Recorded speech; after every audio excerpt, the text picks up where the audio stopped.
The courtroom was silent. You could hear someone breathe. The judge looked down at the papers in his hands. The jury sat still. The man at the defense table stared straight ahead, his hands shaking just a little. For years, everyone had believed he was innocent. Friends defended him. Neighbors spoke for him. Even some police officers once said, "This guy doesn't look like a killer." Then the judge spoke. New evidence had been found, and everything changed. But before the truth came out, before the shock and regret, this story began in a quiet American town where nothing bad was supposed to happen. It was a small place where people waved at each other from their cars.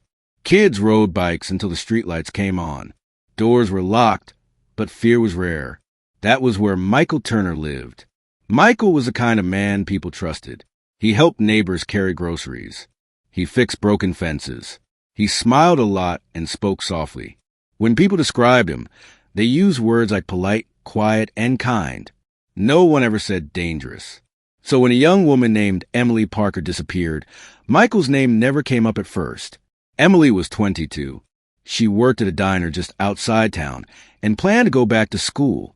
One night, she closed her shift and never made it home. Her car was found parked near a gas station. Her phone was inside. Her purse was untouched.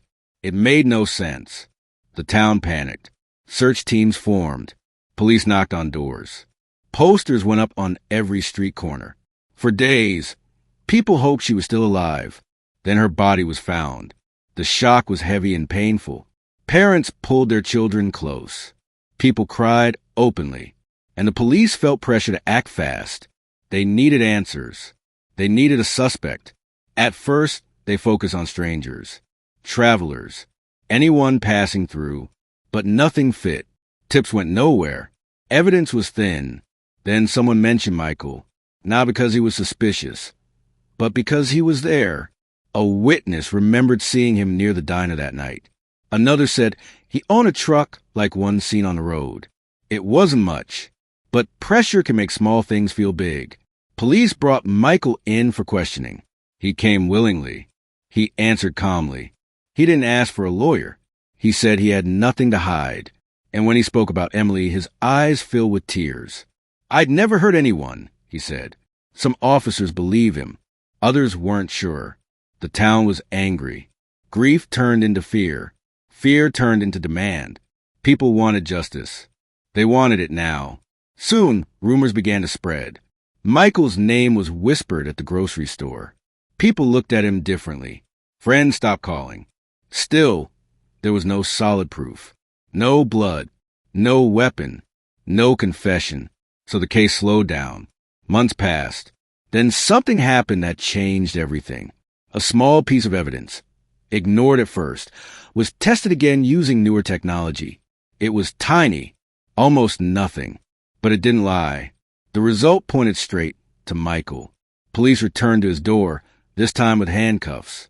When they arrested him, the town felt relief. People said, "I knew it." Others said, "He fooled us all." Michael said nothing. At trial, the evidence looked strong. Experts spoke. Charts were shown. The jury listened closely. Michael's lawyer argued hard. He reminded them of Michael's past, his kindness, his clean record. Some jurors cried, but the science seemed clear. Michael Turner was found guilty. He was sentenced to life in prison. The town moved on. Years passed. Michael sat in his cell day after day, saying the same thing to anyone who would listen. "I didn't do it." Most people stopped listening. But truth has a strange way of waiting. And far away, in a quiet lab, a technician was about to run a test that would reopen the case and reveal a mistake no one wanted to face. Because what the evidence was about to say would shock everyone. The courtroom was quiet when the new evidence was placed on the table. Everyone could hear their own breathing. For months, people had believed he was innocent.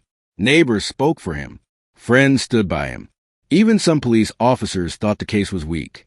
There were no clear witnesses, no confession, no strong proof. But now, something had changed. The evidence was small, simple, and easy to miss. Yet it carried a heavy weight. It was the kind of truth that could not be talked away. The judge looked down. The lawyers leaned forward. The man everyone thought was innocent sat very still. Outside the courthouse, the town waited. Before this day, the case had been falling apart. The investigation had started years earlier, after a terrible crime shocked the community. A quiet street, a normal night, then sirens, then fear. Police rushed to find answers, but mistakes were made. Leads were ignored. Tips were brushed aside. The wrong people were questioned, and the right person was not taken seriously.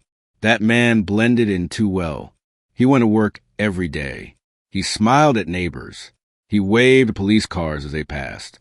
When officers first spoke to him, he was calm and polite. He answered questions without fear. He did not look like a criminal. Because of that, he was pushed aside. As time passed, pressure grew. The public wanted answers. The police wanted a quick arrest. When they found someone who seemed to fit just enough, they focused hard on that person instead, and the real truth stayed hidden. Years later, a new detective took over the case. She did not trust old reports. She reread every statement. She listened to recordings. She noticed things others had missed. One detail kept coming back, a small contradiction. The man said he was home at a certain time, but a receipt placed him somewhere else. At first, it seemed unimportant, but when the detective looked closer, the time did not match his story. She kept digging. Phone records, security footage, old interviews. Slowly, a different picture began to form. Not loud, not obvious, but steady and clear. The man had lied. Not once, not twice, many times. When police brought him in again, he acted confused. He laughed. He said they were wasting time. He said they had no proof. He almost believed it himself. Then the evidence arrived. It was found during a routine check of old items locked away in storage. Something that had been tested before, but with old technology. This time, it was tested again. The results were clear. Too clear. The detective felt sick when she saw them. Not because she doubted the science, but because she knew what it meant. The town had been wrong. The police had been wrong. And the man everyone trusted was not who he claimed to be. Back in the courtroom, the prosecutor stood up. He spoke slowly, carefully. Every word landed hard. He explained the new findings in simple terms. He showed timelines. He connected the lies. He let the evidence speak for itself. The room changed. Faces that once showed hope now showed fear. Some people shook their heads.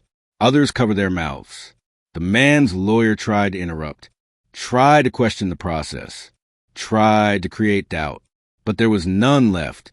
The evidence did not shout. It did not need to. It waited quietly until the truth caught up. When the judge asked the man to stand, his legs trembled. For the first time, his calm mask cracked. His eyes moved fast. His breathing grew heavy. He looked around the room, searching for support. But the room had turned cold. Outside, news spread quickly. Phones buzzed. Cars filled the street. Reporters gathered. The town felt the ground shift under its feet. People asked the same question again and again. How did we miss this? The answer was painful. They trusted the wrong signs. They ignored small warnings. They wanted peace more than truth. And now, the truth was here. But the story was not over. Because as the judge prepared to make a decision, a new piece of information arrived. Something unexpected, something dangerous.